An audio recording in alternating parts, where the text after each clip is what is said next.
എവിടെ മുസ്ലിമീങ്ങൾ?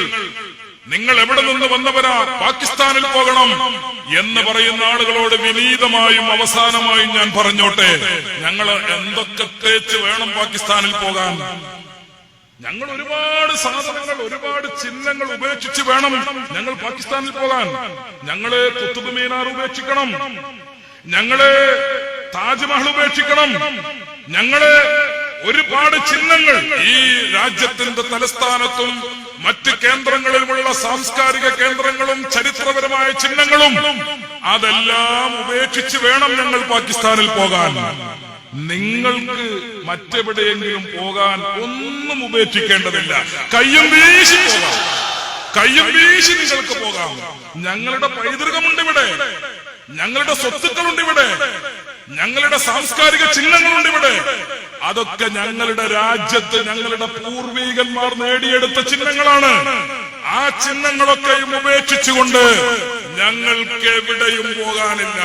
നിങ്ങൾ പോകാൻ ഉദ്ദേശിക്കുന്നുവെങ്കിൽ കയ്യും വീശി പോകാം. നിങ്ങൾക്ക് എടുക്കേണ്ട ഒരേ ഒരു സാധനമേ ഉള്ളൂ, ഒരേ ഒരു സാധനം.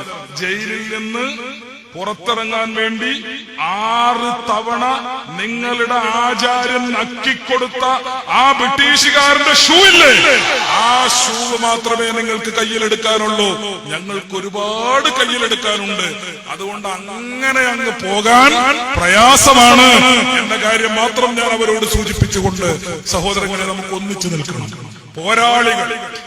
പോരാളികൾ മതേതര സമൂഹത്തോട് ചേർന്ന് നിൽക്കണം, മതേതര സമൂഹത്തോട് ചേർന്ന് നിൽക്കണം. ഞാൻ ആമുഖത്തിൽ പറഞ്ഞ ഒരു കാര്യം ആവർത്തിച്ച് പറയുന്നു. ഇത് മുസ്ലിമീങ്ങളുടെ മാത്രം പ്രശ്നമല്ല, ഇത് മുസ്ലിമീങ്ങളുടെ മാത്രം വിഷയമല്ല, ഇത് ഈ രാജ്യത്തുള്ള സർവ്വ പൗരന്മാരുടെയും വിഷയമാണ്. ഈ രാജ്യത്തിന്റെ നിലനിൽപ്പുമായി ബന്ധപ്പെട്ട വിഷയമാണ്. അതുകൊണ്ട് മതേതര സമൂഹത്തോട് ചേർന്ന് നിന്നുകൊണ്ട് ഈ പോരാട്ടം നമ്മൾ മുന്നോട്ട് കൊണ്ടുപോകണം. ഒരു കാര്യം തീർച്ചയാണ്, ഈ പോരാട്ടത്തിൽ നമുക്ക് ജയിച്ചേ പറ്റൂ. ഈ പോരാട്ടത്തിൽ നമുക്ക് ജയിച്ചേ പറ്റൂ. കാരണം അത് ഈ രാജ്യത്തിന്റെ വിഷയമാണ് എന്ന കാര്യം നിങ്ങളെ ഓർമ്മപ്പെടുത്തി.